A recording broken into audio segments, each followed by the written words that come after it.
Fried rice করার জন্য এখানে আমি নিয়েছি 500 গ্রাম চাল। চালটা আমি ভালো করে ধুয়ে পরিষ্কার করে নিয়েছি, একদম ভিজিয়ে রেখেছি আর কি। আর এদিকে আমি নিয়েছি এই পরিমাণ গাজর কেটে সরু করে ফুলকপি কেটে নিয়েছি, আর এটা ডিম কড়াই কেটে নিয়েছি। এখানে একটু মটরশুঁটি নিয়েছি, ধনিয়া পাতা নিয়েছি। আর এদিকে আমি জল বসিয়ে দিয়েছি চালটা এর মধ্যে দেবো বলে।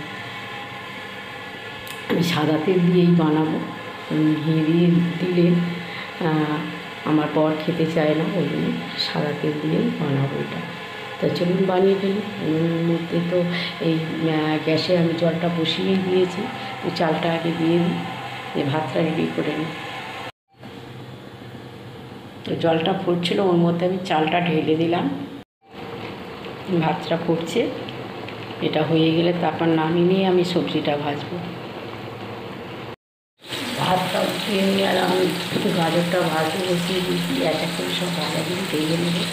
গাজরের পরে আমি ডিম কড়াইগুলো দিয়ে দিয়েছি ভাজতে, আর দিকে আমি ভাতটা ওনার উপরে ছড়িয়ে দিয়েছি।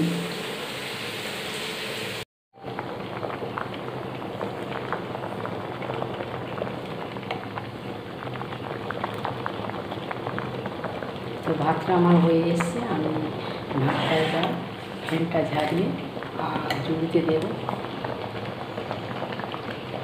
তেলের মধ্যে আমি দিয়ে দিয়েছি কাজু বাদাম, কিশমিশ, দুটো তেজপাতা, একটু লবঙ্গ, একটু দারচিনি, এলাচ। তো এটা দিয়ে আমি একটু ভাজা করবো, করে তারপরে আমি ভাতটা এর মধ্যে দিয়ে দেবো।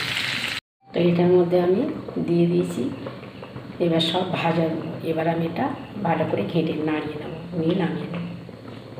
তো বন্ধুরা, ফ্রাইড রাইসটা আমার একদম রেডি, সুন্দর একটা কালার এসছে। এটা আমি এবার নামিয়ে ফেলছি।